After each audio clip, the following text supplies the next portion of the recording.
Bonjour à tous. L'Union européenne et en fait derrière l'Allemagne viennent de donner un sacré coup de poignard à la France en matière énergétique, notamment dans l'électricité, le nucléaire. Vous allez voir, pas que ça, l'hydrogène aussi. Et pourtant, il y a une prise de conscience en France. La commission d'enquête sur la perte de souveraineté énergétique donne des préconisations très bonnes, très bonnes, il faut le dire, mais absolument incompatibles avec notre appartenance à l'Union européenne. Alors, je vais vous dire, cette affaire est très importante. On voit une attaque de l'Allemagne d'Ursula ces derniers jours. Il faut que je vous explique. Et un gouvernement français qui fait comme si tout se passait bien. Bref, je crois que tout ça est du carburant pour le Frexit, la sortie de la France de l'Union européenne. Je vais vous apprendre des choses, je pense que vous allez apprendre pas mal de choses très concrètes dans cette vidéo qui vraiment nous intéresse au quotidien et intéresse l'avenir de notre pays et de notre peuple. Bien évidemment, n'hésitez pas à la faire circulaire, vous vous abonnez pour cela à cette chaîne YouTube, petit bouton dessous, vous cliquez sur s'abonner, c'est instantané, c'est gratuit. Hop, c'est fait, on n'en parle plus. Et plus vous êtes abonné, plus les vidéos sont recommandées automatiquement par YouTube. N'oubliez pas qu'une fois que vous êtes abonné, vous pouvez appuyer sur la petite cloche à côté. Pourquoi? Parce que comme ça, vous recevrez automatiquement les notifications des futures vidéos, vous savez, et des futurs directs sur cette chaîne. Et notamment, il y a un direct, eh bien, ce vendredi 7 avril à 19h sur cette chaîne. Voilà, venez, soyez là, je vous poserai vos questions en direct, on regardera ensemble l'actualité nationale et mondiale la plus brûlante, la plus intéressante, la plus explosive en direct. Soyez au rendez-vous, bien évidemment. Autre rendez-vous, le jeudi 20 avril. Je suis dans le Pas-de-Calais, vous écrivez à référent 62 tout collé @les-patriotes.fr, c'est l'adresse mail pour avoir des informations, voire réserver, jeudi soir. 20 avril. Voilà, référence 62 comme le Pas-de-Calais, @les-patriotes.fr. Moi, je vous attends. Voilà, je vous attends aux patriotes, tout simplement. J'ai besoin de vous. Regardez, c'est la nouvelle carte orange. Il y a plein de nouvelles cartes orange. Tout le monde a sa carte orange, mais on a eu des couleurs, des codes couleurs différents. Elles sont toutes égales, mais elles sont toutes encore plus belles qu'avant. On a pris vos idées. Vous souhaitiez cela, la colombe de la paix bleu, blanc, rouge. Maintenant, si vous adhérez maintenant ou si vous réadhérez, vous avez la nouvelle carte orange. Voilà. Et c'est quand même formidable, bien sûr, c'est une carte d'espérance, mais surtout, vous rejoignez un combat magnifique, une belle famille, vous êtes mis en relation avec des gens qui pensent comme vous, près de chez vous, c'est ça le statut d'adhérent ou de réadhérent, si vous avez plus d'1 an d'adhésion, et on vous propose des combats, des choses à faire, selon vos envies, vos convictions, vous pouvez vous engager, que ce soit en métropole, outre-mer ou à l'étranger, on se bat pour nous et les générations qui viennent, il ne faut jamais l'oublier. Alors comment faire pour avoir cette carte orange d'adhérent ou de réadhérent? C'est très simple, c'est le premier lien sous la vidéo en description, il suffit de cliquer dessus. Je l'ai mis également ce lien en commentaire épinglé, une petite fiche maintenant sur l'écran ou en fin de vidéo en cliquant sur l'écran. Sous la vidéo en description, le deuxième lien est pour faire un don de soutien aux patriotes. Le don est juste nécessaire et vital puisqu'on n'a pas reçu un seul centime de financement public jusqu'ici, ni d'aide des banques. Or, on fait, ça coûte une fortune. Les dons supérieurs à 500 € de votre part, ceux qui peuvent. On a mis des avantages personnalisés, tout est expliqué sur le site des Patriotes. Faites-le. Voilà, ça permet de faire nos affiches, nos tracts, nos manifs, nos actions comme l'autre jour devant Pfizer. On prend nos responsabilités, le blocage des Champs-Élysées, action devant le ministère du Travail. On fait des choses, nous. Mais le problème, c'est que ça coûte une fortune. Tout ça, c'est défiscalisé aux 2 tiers pour vous. Voilà. Bravo aux donateurs réadhérents. Bienvenue aux nouveaux adhérents patriotes. Alors, énergie, le coup de poignard de l'Allemagne et de l'Union européenne, l'Allemagne se cache derrière l'Union européenne contre la France. Elle utilise d'ailleurs une Allemande, la présidente de la Commission européenne, Ursula von der Leyen. Mais il y a une prise de conscience en France, vous allez voir, on a de super idées. Il suffit maintenant de passer à l'action et de comprendre que pour ça, il faut le Frexit. Alors, il y a des attaques violentes, là, tout récemment. Le nucléaire français est attaqué. Vous avez les articles très précis dans le site spécialisé Euractiv. Par exemple, un article ce 3 avril, qui est en ligne, bien sûr, le titre « Objectif renouvelable de l'Union européenne, la contribution du nucléaire est, entre guillemets, en principe, reconnue selon Agnès Pannier-Runacher, la ministre française de la transition énergétique. » Mais vous allez voir qu'en fait, plus elle parle, moins elle est sûre. Et en fait, on comprend qu'il n'y a rien du tout qui est certifié. C'est une victoire de l'Allemagne contre nous. En effet, il y a eu un accord pour une nouvelle directive européenne sur l'énergie renouvelable le 30 mars. Et qui dit qu'il faut 42,5% d'énergie renouvelable dans la consommation énergétique des États membres d'ici 2030. Ça serait une directive de l'Union européenne, 42,5%. Mais est-ce que dans ces 42,5%, on a le droit de mettre le nucléaire, qui ne produit effectivement pas de carbone? Est-ce que ça compte le nucléaire? Et là, on ne sait pas. Alors, selon la ministre donc Agnès Pannier-Runacher, ministre de la Transition énergétique, oui. Je cite Euractiv, elle confie qu'un considérant dans cette directive RED 3 sera consacré à cette affirmation. Mais, dit-elle, aucun texte final n'est encore publié. On ne peut pas vérifier. Puis elle parle, je cite, d'une avancée de principe. C'est déjà moins sûr, moins concret. Puis elle ajoute, écoutez bien, nous devrons vérifier ce que contient réellement le texte. On a l'impression qu'elle n'est pas au courant de ce qu'il y a dans cette directive. Et je pense que c'est le cas. Je pense que le gouvernement français n'est même plus au courant exactement de ce qu'il y a dans les directives européennes qui arrivent. Vous imaginez, alors qu'on parle ici de choses ultra stratégiques, notre énergie, donc notre économie, l'emploi, enfin notre manière de vivre, notre indépendance. Vous imaginez le niveau de perte de souveraineté. et de trahison de la part de ces gens.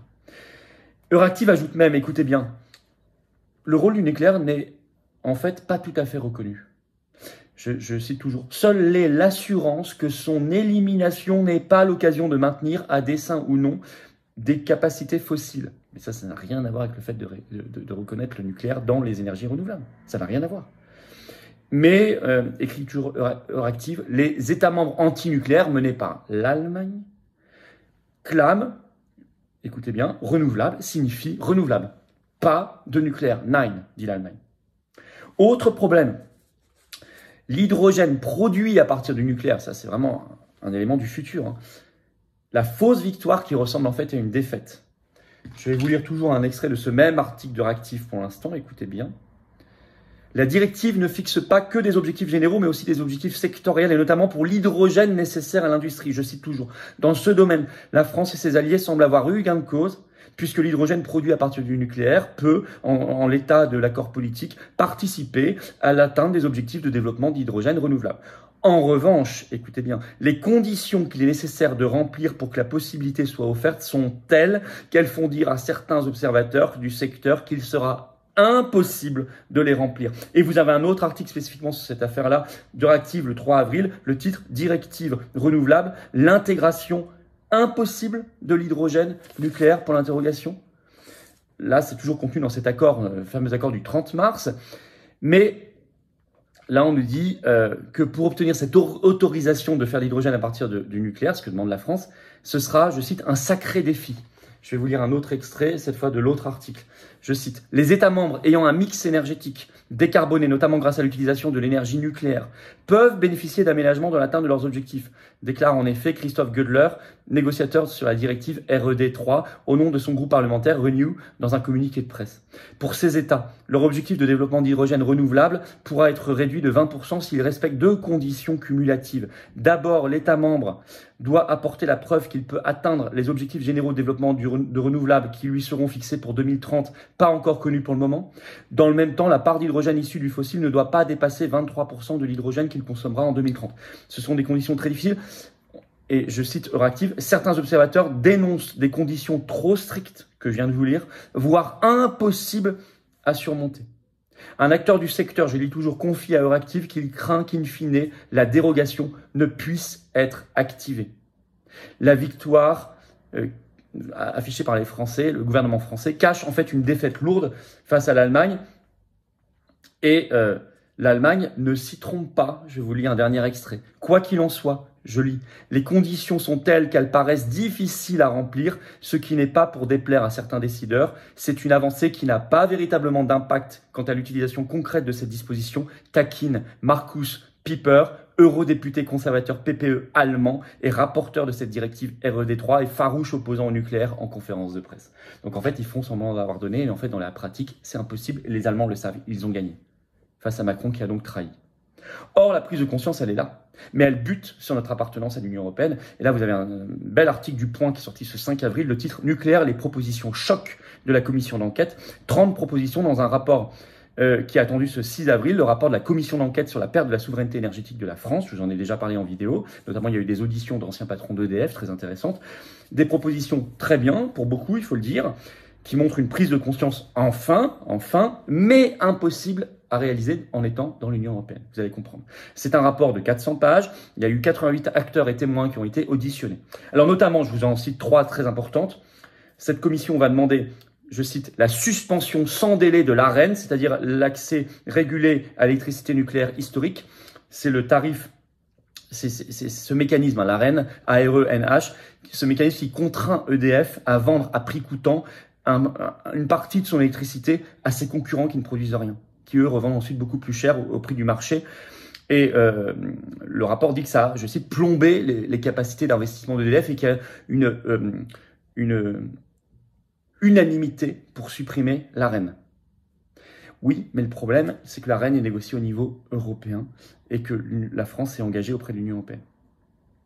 Deuxièmement, cette commission préconise, je cite, que le prix du gaz soit décorrélé de celui de l'électricité. Oui, mais ça, c'est le fonctionnement même du marché européen d'électricité et je vous ai expliqué récemment que les Allemands ont bloqué toute réforme. Troisièmement, les concessions électriques sont maintenues dans le domaine public en appliquant un dispositif de quasi-régie afin d'éviter toute mise en concurrence, je cite. Ok, mais c'est totalement incompatible avec les directives de libéralisation et de mise en concurrence de l'Union européenne. Donc là, vous avez 3 très bonnes idées qu'il faut faire absolument, que nous on préconise ici depuis longtemps, je vous en parle depuis longtemps, mais 3 grandes propositions impossibles si on est dans l'Union européenne, ces traités, ces directives et ces règlements. Ils le savent.